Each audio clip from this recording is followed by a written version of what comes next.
Thank you for the opportunity to be back at Premier.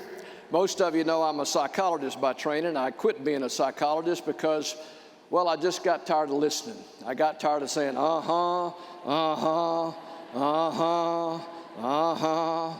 I can understand how you feel that way, uh-huh, uh-huh. I just got tired. I mean, I thought, I'm a PhD, I ought to be the one talking. I mean, they're seeing a psychologist. What do they know? Sound like a good idea to you? Yeah, good idea. Wasn't a good idea. It didn't go over well at all. It goes something like this. The guy that say, reason I'm a loser is because my dad was an alcoholic. I'd say, well, there's another way of looking at it. Maybe your dad's an alcoholic because you're a loser. I mean, there's another way of looking at it. Well, people won't pay for that, you understand. They're not going to pay for that. So I decided to move on a little bit.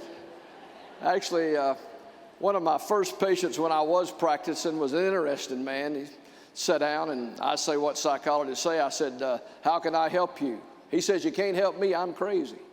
I said, oh, how do you know that? He said, I've been to the psychiatrists, East Coast, the West Coast. They all say I'm crazy. They all say I can't be helped.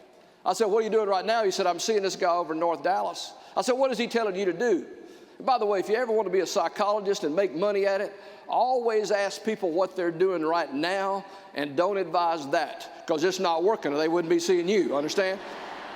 So I said, what are you doing? What is he telling you to do? He said, he tells me not to do anything. I'm crazy. I can't be helped. I said, well, tell me your story. He started telling me his story. It was a pretty good story as stories go, but I've heard every story that ever exists. I mean, that's all I've done is listen to other people's stories. Now, if you want to tell me your story back at the resource table, I'll listen, but I've heard it. I've heard every story that ever exists. So I was doing what psychologists do. I was maintaining eye contact. I was leaning forward. I was saying, I understand how you feel that way. I mean, I thought I was doing pretty good. About 20 minutes into it, he gets up, starts to walk out, stops right by my chair. He said, I thought you were one of the best. You're not. You don't even know what you're doing. I'm not wasting any more time with you. You're incompetent. And he starts to leave. I said, whoa, wait a minute. Call me incompetent? You're leaving? At least you could tell me why. He said, sir, it'd been obvious to anybody, much less a so-called trained observer of human behavior. It'd been obvious to anybody. I have on 2 watches. They're identical watches. I bought them same time, the same place. They've never been over a second apart. I raised this arm so you can see that watch. I raised that arm so you can see that watch. You never noticed it. You never brought it up. I'm leaving. I said, whoa, before you go, could you just do one thing for me? He said, what?